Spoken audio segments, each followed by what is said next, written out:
পরের জন এসো।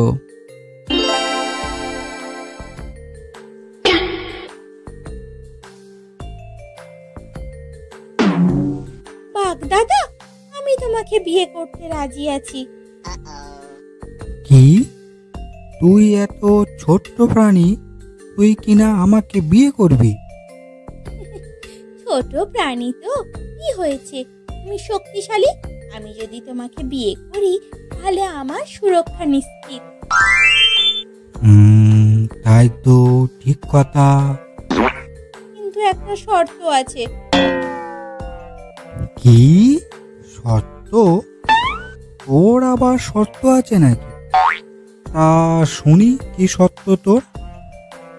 এমন কিছু না, শুধু বিয়ের পর নিরামিষাশী হতে হবে। কি? আমি গাজর খাবো?